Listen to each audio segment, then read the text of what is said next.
Assalamualaikum warahmatullahi wabarakatuh. Alhamdulillahi rabbil alamin. Allahumma salli ala sayyidina Muhammadin nuri kassari wa madadikal jari wa jama'ni bihi fi kulli atwari wa ala alihi wa sahbihi ya nur. Hasbunallahu ni'mal wakil, ni'mal maula wa ni'mal nasir.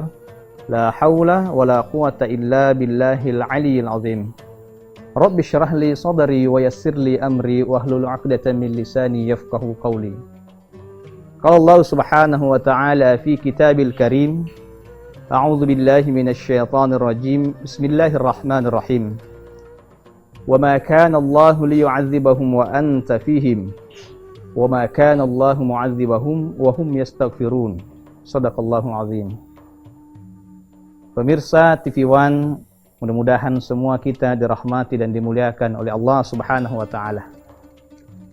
Teringat sebuah kisah pada masa Nabi Yunus alaihi salam. Ketika itu Nabi Yunus alaihi salam mendakwahi kaumnya, kemudian memberikan peringatan kepada kaumnya. Di mana waktu itu umat Nabi Yunus alaihi salam bermaksiat kepada Allah Subhanahu wa ta'ala, dan Nabi Yunus mengajak mereka untuk kembali, untuk bertaubat, beristighfar kepada Allah Subhanahu wa ta'ala. Namun apa yang terjadi? Mereka enggan untuk beristighfar, mereka enggan untuk bertaubat kepada Allah Subhanahu wa ta'ala. Kata Nabi Yunus, dalam waktu 40 hari kalian tidak bertaubat, maka akan diturunkan azab kepada kalian. Maka tibalah hari yang ke-37, tidak nampak tanda-tanda mereka ingin bertaubat kepada Allah Subhanahu wa ta'ala. Tiba hari ke-38 pun mereka tidak ada tanda-tanda untuk bertaubat kepada Allah Subhanahu wa ta'ala. Tiba hari ke-39, di saat itulah Nabi Yunus alaihissalam memutuskan untuk meninggalkan kaumnya. Dan setelah sepeninggal Nabi Yunus alaihissalam, umat Nabi Yunus melihat di atas ada awan pekat, gelap gulita. Seolah-olah betul ini kata Nabi Yunus bahwa akan turun azab. Menyadari hal tersebut, maka kemudian mereka berkumpul. Umat Nabi Yunus berkumpul, beristighfar, bertaubat, kembali ke jalan Allah, memohon kepada Allah Subhanahu wa ta'ala, dan tiba hari ke-40, azab itu tidak diturunkan oleh Allah Subhanahu wa ta'ala. Nabi Yunus alaihissalam yang meninggalkan umatnya pun ketika itu meninggalkan umatnya tanpa seizin Allah Subhanahu wa ta'ala, dan Nabi Yunus alaihissalam diuji oleh Allah Subhanahu wa ta'ala. Nabi Yunus ditelan oleh ikan, masuk di perut ikan, kemudian di saat itulah Nabi Yunus alaihissalam pun beristighfar, memohon kepada Allah Subhanahu wa ta'ala. Nabi Yunus senantiasa membaca La ilaha illa anta subhanaka inni kuntu minadh zalimin. La ilaha illa anta subhanaka inni kuntu minadh zalimin. Setelah itu Allah kemudian menyelamatkan Nabi Yunus. Allah kemudian mengeluarkan Nabi Yunus dari perut ikan. Pemirsa yang dirahmati dan dimuliakan oleh Allah Subhanahu wa ta'ala. Ini satu sejarah, ini satu pelajaran bagi kita semua bahwa Allah Subhanahu wa ta'ala menyelamatkan kita, bahkan menyelamatkan orang-orang sebelum kita bila mana mereka beristighfar, memohon ampun kepada Allah Subhanahu wa ta'ala sebagaimana umat Nabi Yunus alaihi salam. Dan memang itu adalah janji Allah di dalam Al-Quran. Allah Subhanahu wa ta'ala berfirman dalam surah Al-Anfal ayat 33. A'udzu billahi minasy syaithanir rajim. Bismillahirrahmanirrahim. Wa ma kana Allahu liyu'adzibahum wa anta fihim. Wa ma kana Allahu mu'adzibahum wa hum yastaghfirun. Allah berfirman bahwa Allah tidak akan menghukum mereka, suatu kaum, wa anta fihim, bila mana engkau Muhammad berada di tengah-tengah orang-orang itu. Wa ma kana Allahu mu'adzibahum wa hum yastaghfirun, dan Allah pun tidak akan menghukum orang-orang bila mana mereka beristighfar, memohon ampun kepada Allah Subhanahu wa ta'ala, bertaubat kepada Allah Subhanahu wa ta'ala. Allah tidak akan turunkan azabnya sebagaimana umat Nabi Yunus yang kita ceritakan tadi. Nah, di dalam menafsirkan ayat tersebut ulama berbeda pendapat, khususnya pada kalimat wa anta fihim. Engkau Muhammad berada di tengah-tengah mereka. Ulama yang pertama mengatakan bahwa kehadiran Rasulullah secara fisik. Tentu kalau kita mengacu pada pendapat ini, Nabi SAW sekarang sudah nggak ada lagi. Berarti yang bisa kita dari azab tinggal satu, tinggal istighfar. Yang kedua, ada ulama berpendapat bahwa makna daripada wa anta fihim, engkau Muhammad berada di tengah-tengah mereka, ialah bila mana engkau senantiasa bersalawat kepada Nabi Sallallahu Alaihi Wasallam. Bila mana kita ini senantiasa bersalawat kepada Nabi Sallallahu Alaihi Wasallam, maka itu seolah-olah Nabi Sallallahu Alaihi Wasallam hadir di tengah-tengah kita, dan insya Allah dengan salawat itu, berkahnya salawat itu akan menghindarkan kita dari azab Allah Subhanahu Wa Taala. Sebagaimana hadis an Abi Hurairah radhiyallahu an Nabi sallallahu alaihi wasallam qala ma min ahadin yusallimu alayya illa raddallahu alayya ruhi hatta arudda alaihi salam. Dari Abi Hurairah radhiyallahu an, Nabi sallallahu alaihi wasallam berkata bahwa ma min ahadin yusallimu alayya, tidak ada seorang pun yang bersalawat kepadaku kecuali Allah kemudian mengembalikan ruhku untuk menjawab salam-salam mereka. Ini pertanda bahwa Nabi itu hadir dan seolah-olah ada di tengah-tengah kita. Maka ulama yang kedua berpendapat bahwa dengan banyak bersalawat itu cukup untuk menghindarkan kita dari azab Allah Subhanahu wa taala. Banyak bersalawat dan menghidupkan sunnah-sunnah Nabi sallallahu alaihi wasallam. Kemudian yang ketiga, makna daripada wa anta fihim, engkau Muhammad berada di tengah-tengah mereka, ialah bila mana kita senantiasa bergaul dengan ulama, bila mana senantiasa kita menghormati ulama. Kenapa? Al-ulama'u warathatul anbiya. Ulama itu adalah pewaris Nabi. Maka jangan sakiti hati ulama, jangan sakiti ulama. Siapa yang menyakiti ulama, maka ia seolah-olah menyakiti Nabi sallallahu alaihi wasallam. Bergaul dengan ulama, bila mana ulama itu ada di tengah-tengah kita, maka wa anta fihim, insyaallah kita akan diselamatkan dari azab Allah Subhanahu wa taala. Maka kunci yang pertama agar kita selamat dari azab Allah ialah banyak bersalawat kepada Nabi sallallahu alaihi wasallam, kemudian hidupkan sunnah-sunnah Nabi sallallahu alaihi wasallam, kemudian bergaullah dengan ulama, belajarlah dari para ulama-ulama. Pemirsa TV One yang dirahmati Allah Subhanahu wa taala. Salawat ini sebetulnya itu merupakan senjata ampuh orang-orang yang beriman. Senjata ampuh bagi kita semua. Kalau kita mengandalkan ibadah, berapa sih ibadah kita? Kalau kita mengandalkan zikir, seberapa kuat sih kita berzikir kepada Allah? Nah, salawat ini yang kita andalkan. Kenapa? Kalau kita berbicara ibadah ya, iblis itu ibadahnya jauh lebih banyak dibanding kita. Jauh lebih banyak dan lebih lama iblis itu beribadah dibanding manusia. Bahkan kan dalam satu riwayat bahwa iblis itu kan ribuan tahun diciptakan sebelum terciptanya manusia. Dan mereka golongan muqarrabin, dulu bernama Azazil, golongan orang-orang yang dekat dengan Allah. Zikirnya Masya Allah luar biasa, ibadahnya Masya Allah luar biasa. Tapi satu yang tidak dilakukan oleh iblis ialah salawat. Iblis nggak pernah bersalawat kepada Nabi.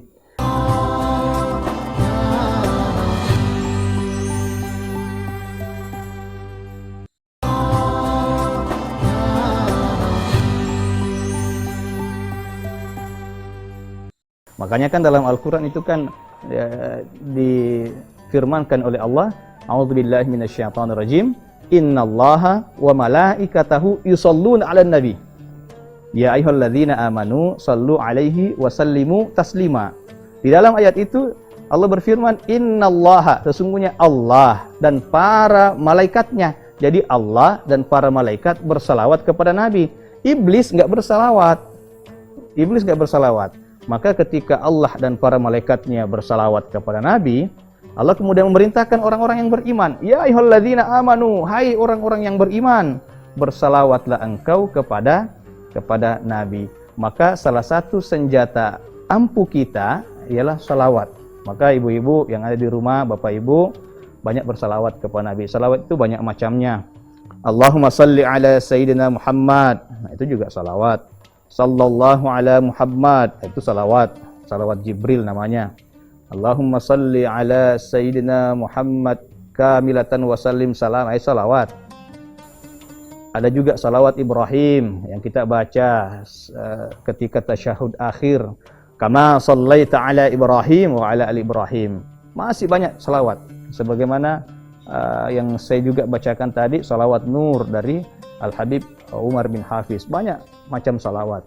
Oleh karena itu, dalam misalkan ibu-ibu nih yang di rumah, pemirsa yang ada di rumah nih, lagi masak, salawat. Lagi nyuci, salawat. Yang penting jangan salawat di toilet ya. Banyakin salawat. Salawat itu ikhlas nggak ikhlas diterima oleh Allah. Ikhlas nggak ikhlas diterima oleh Allah. Bahkan nih ada cerita ini, dia pemain film, bukan muslim, tapi di film itu dia berperang sebagai seorang muslim, dan di situ dia banyak bersalawat kepada Rasulullah SAW. Ternyata dia mendapatkan hidayah, bahkan dia bermimpi bertemu dengan Rasulullah SAW. Itu yang pertama. Kemudian yang bisa menyelamatkan kita dari azab dalam Al-Quran surah Al-Anfal ayat 33, Allah berfirman, "Wa ma kana Allahu mu'adzibahum wa hum yastaghfirun." Allah tidak akan menghukum mereka bila mana mereka itu senantiasa beristighfar kepada Allah Subhanahu wa taala, memohon ampun kepada Allah Subhanahu wa taala, bertaubat kembali kepada jalan Allah Subhanahu wa taala. Manusia itu, jemaah yang dimuliakan Allah, pemirsa yang ada di rumah, manusia itu kemuliaan manusia tidak dinilai dari apakah ia pernah berbuat baik atau tidak, bukan itu. Akan tetapi kemuliaan manusia itu dilihat dari bagaimana cara menyikapi ketika ia berbuat kesalahan. Al-insan mahallul khata'i wan nisyan. Manusia itu tempatnya salah dan dosa, dan sebaik-baik orang yang bersalah ialah orang yang bertaubat kembali ke jalan Allah Subhanahu wa taala. Kalau kita melihat dari sejarah, Nabi Adam alaihissalam dulunya berada di surga. Iblis juga dulunya berada di surga. Masing-masing melakukan kesalahan, dikeluarkan dari surga, cuma berbeda cara menyikapi. Nabi Adam alaihissalam kemudian bertaubat kembali kepada Allah Subhanahu wa taala, diterima taubatnya. Iblis tidak bertaubat kepada Allah Subhanahu wa taala, justru menyombongkan diri, itu iblis. Jadi kadang-kadang kita berbuat kesalahan, yaitu manusiawilah, ya kan? Akan tetapi bagaimana kita senantiasa beristighfar, memohon ampun kepada Allah Subhanahu wa taala, kembali kepada Allah Subhanahu wa taala, bertaubat kepada Allah Subhanahu wa taala. Karena taubat itu artinya kembali. Ketika Nabi Adam alaihissalam berada dalam surga, Allah kemudian mengatakan, berfirman, la taqraba hadhihi syajarah, jangan kau dekati pohon ini. Berarti Allah menggunakan kata-kata ini, berarti seolah-olah Nabi Adam itu dekat jaraknya. Tapi begitu melakukan kesalahan, kemudian Allah melemparkan Nabi Adam alaihissalam, berarti jaraknya jauh, ya kan? Kemudian Nabi Adam bertaubat, maka kemudian Nabi Adam kembali kepada Allah. Dalam hadis qudsi itu dikatakan bahwa siapa yang berjalan kepada aku sejengkal, maka aku akan berjalan kepadanya sehasta. Siapa yang berjalan kepada aku sehasta, maka aku akan mendatanginya sedepah. Siapa yang datang kepada aku berjalan, maka aku akan datang kepadanya berlari. Artinya apa? Allah itu cinta orang-orang yang bertaubat. Innallaha yuhibbut tawwabina wa yuhibbul mutatahhirin. Allah itu cinta kepada orang-orang yang taubat, yang ingin kembali kepada jalan Allah, orang-orang yang membersihkan hatinya, membersihkan jiwanya, mengakui kesalahannya, kemudian ingin bertaubat kembali di jalan Allah Subhanahu wa taala, karena Allah Maha penerima taubat. Maka pemirsa yang dirahmati Allah Subhanahu wa taala, perbanyak istighfar. Astaghfirullahalazim alladzi la ilaha illa huwal hayyul qayyum wa atubu ilaih. Akan tapi dalam 24 jam itu ada waktu istimewa di mana kita sangat baik untuk beristighfar. Ini dicantumkan dalam Al-Qur'an. Wabil asharihum yastaghfirun. Di waktu sahur mereka beristighfar, memohon ampun kepada Allah Subhanahu wa taala. Maksud kata wabil asharihum yastaghfirun, di waktu sahur itu kira-kira setengah jam sebelum azan subuh. Kalau misalkan azan subuh 4.30, ya mulai pukul 4 lah sampai 4.30 beristighfar kepada Allah Subhanahu wa taala. Kemudian setelah salat subuh, setelah azan subuh, setelah salat 2 rakaat, menunggu iqamah, baca subhanallah wa bihamdihi subhanallahil azim astaghfirullah. Subhanallah wa bihamdihi subhanallahil azim astaghfirullah sebanyak 100 kali. Siapa yang beristighfar kepada Allah, Allah jauhkan dari azab, Allah ampuni dosanya. Insya Allah Allah berikan keturunan yang saleh dan soleha, dan Allah lancarkan rezekinya. Karena terkadang rezeki itu akan datang kepada kita, akan tetapi terhalang oleh dosa-dosa kita. Maka perbanyak istighfar, istighfar. Astaghfirullahaladzim alladzi la ilaha illa huwal hayyul qayyum wa atubu ilaih. Nah, atau bisa dipendekin juga. Astaghfirullahaladzim wa atubu ilaih. Masih bisa dipendekin nggak? Masih bisa. Astaghfirullahaladzim, astaghfirullahaladzim. Masih bisa dipendekin nggak itu? Masih bisa. Astagfirullah, astagfirullah, astagfirullah. Astagfirullah masih bisa dipendekin nggak? Astaga, nggak ada, nggak bisa lagi. Astagfirullah, ya.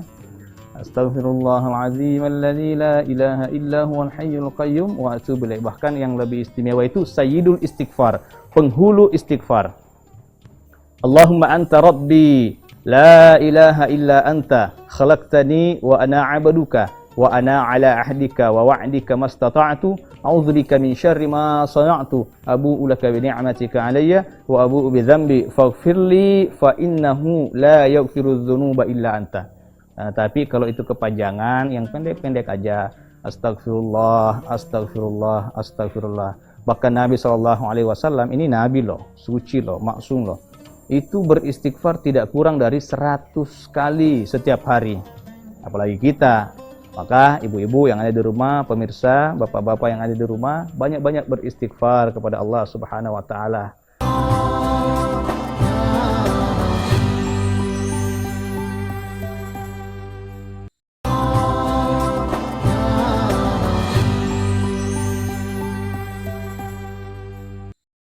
Karena terkadang mata ini melihat yang tidak disenangi oleh Allah, kaki berjalan ke tempat yang tidak disenangi oleh Allah.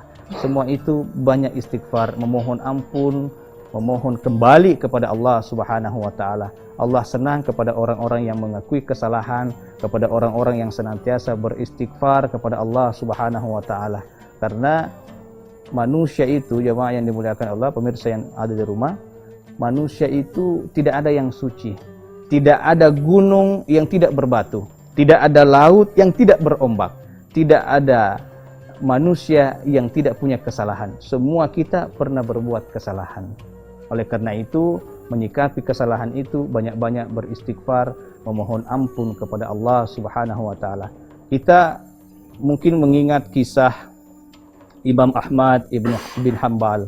Suatu ketika Imam Ahmad itu ingin pergi ke kota Basrah karena tergerak hatinya. Padahal di sana nggak ada kawan, nggak ada sanak saudara, nggak ada sahabat. Akan tetapi waktu itu Imam Ahmad ibnu Hanbal tergerak hatinya untuk berangkat ke Basrah. Pada saat itu tibalah ia di kota tersebut. Tiba waktu Isya. Setelah Isya mau nginep di mana kan nggak tahu. Akhirnya karena dia musafir, dia memilih untuk nginep di masjid. Nah, setelah itu karena dia ingin nginep di masjid, ternyata marbotnya itu mengusir Imam Ahmad bin Hanbal karena orang itu mungkin nggak kenal. Kalau namanya sih kenal karena Imam Ahmad itu masyhur ya. Nah, tapi kan masyhurnya orang dulu beda dengan sekarang. Dulu nggak ada baliho-baliho, nggak ada medsos. Cuma kenal nama, dengar nama tapi nggak tahu orangnya. Ternyata itu adalah Imam Ahmad bin Hanbal yang kemudian ia usir. Imam Ahmad kemudian keluar dari masjid, tidur di emperan masjid pun diusir sampai didorong-dorong keluar pagar, ya kan? Suatu ketika saat itu tetangga masjid melihat ada orang tua yang didorong-dorong keluar masjid. Kata orang tersebut, Syekh itu panggilan kepada orang yang dituakan ya. Syekh, Anda mau kemana? Katanya. Saya ingin bermalam di masjid tapi nggak diizinin sama marbot, ya kan? Akhirnya ditawarin, gimana Syekh kalau misalkan Syekh nginep di rumah saya? Alhamdulillah dengan senang hati tentunya, ya kan? Suatu ketika Imam Ahmad bin Hanbal masuk ke rumah orang tersebut, ada keanehan yang dia dengar, ada keanehan yang dia lihat. Orang itu adalah tukang roti. Akan tetapi anehnya setiap dia mengambil telur, mecahin telur, ambil mentega dan lain sebagainya, dia selalu membaca istighfar. Astagfirullahalazim, astagfirullah, astagfirullah, astagfirullah. Dia ambil garam, astagfirullah. Dia pecahin telur, astagfirullah. Dia ambil terigu, astagfirullah. Dia aduk adonan, astagfirullah. Kata Imam Ahmad, Anda melakukan ini sudah berapa lama? Kata orang tersebut, ini saya lakukan kira-kira 30 tahun yang lalu. Sejak 30 tahun yang lalu. Terus apa faedah? Apa yang Anda rasakan? Apa yang Anda dapatkan setelah Anda berulang-ulang melakukan hal ini, hal semacam ini? Kata orang tersebut, setiap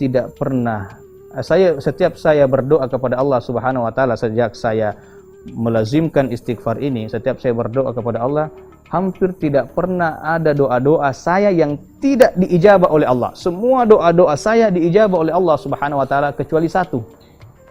Imam Ahmad penasaran, satu itu apa? Satu itu ialah saya pengen banget ketemu dengan Imam Ahmad bin Hanbal, seorang ahli hadis, seorang ulama.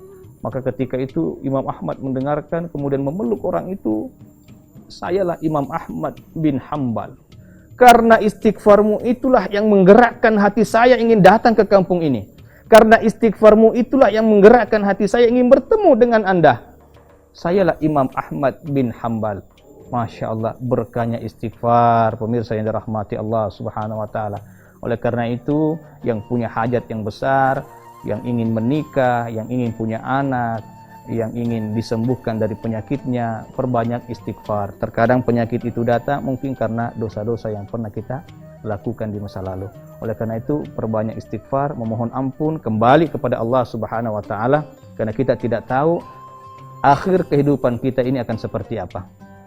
Bila kita melihat ada orang yang ahli ibadah, bila kita melihat ada orang yang ahli maksiat, jangan pernah memvonis orang tersebut. Ketika melihat orang yang ahli maksiat, jangan katakan bahwa itu adalah ahli neraka. Oh, belum tentu, tunggu dulu. Siapa tahu ketika ia bermaksiat kepada Allah, malamnya ia bangun tengah malam, tahajud, bangun salat taubat, beristighfar kepada Allah, memohon ampun kepada Allah, besoknya meninggal dalam keadaan husnul khatimah.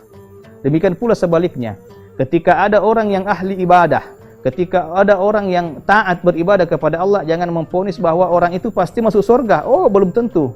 Mana tahu itu adalah ibadah terakhir yang dia lakukan, setelah itu ia bermaksiat kepada Allah dan meninggal dalam keadaan su'ul khatimah. Oleh karena itu, mari kita terus memperbaiki diri, lakukan hal-hal yang baik, lihatlah yang baik, peganglah yang baik, berjalanlah dalam keadaan yang baik, dengarkan yang baik-baik, agar suatu saat ketika Allah memanggil kita, malaikat menjemput kita, kita berpulang dalam keadaan berbuat baik. Banyak beristighfar kepada Allah Subhanahu wa taala. Sebagai kesimpulan bahwa Allah Subhanahu wa taala memberikan dua jaminan. Ada dua jaminan yang mana orang itu tidak diazab oleh Allah Subhanahu wa taala. Yang pertama, wa anta fihim, ketika Nabi sallallahu alaihi wasallam berada di tengah-tengah kita. Ya, banyak bersalawat kepada Nabi sallallahu alaihi wasallam, lakukan sunnah-sunnah Nabi sallallahu alaihi wasallam, kemudian bergaul dengan ulama. Ketika ulama berada di tengah-tengah kita, insyaallah Allah tidak akan mengirimkan azab kepada kita. Yang kedua, wa ma kana Allahu mu'adzibahum wa hum yastaghfirun. Allah tidak akan mengazab orang-orang yang senantiasa beristighfar kepada Allah Subhanahu wa taala. Oleh karena itu, pemirsa yang ada di rumah, mari kita sama-sama bersalawat dan beristighfar kepada Allah Subhanahu wa taala. Sallallahu ala Muhammad,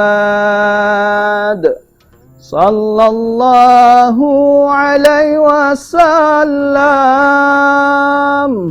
sallallahu ala Muhammad, sallallahu alaihi wasallam. Astaghfirullah Rabbal baraya, astaghfirullah minal khataya, astaghfirullah Rabbal baraya, Astaghfirullah minal khataya. Mudah-mudahan dengan berkahnya salawat kita mendapat syafaat Nabi sallallahu alaihi wasallam. Mudah-mudahan dengan berkahnya istighfar Allah menghindarkan kita dari azab Allah Subhanahu wa taala, memberikan kita keselamatan di dunia dan kebahagiaan di akhirat. Mudah-mudahan bermanfaat untuk kita semua. Pemirsa TV One yang dirahmati Allah Subhanahu wa taala, cukup sekian dan terima kasih. Wabillahi taufik wassa'ada, wallahu muwafiq ila aqwamit thariq. Wassalamualaikum warahmatullahi wabarakatuh.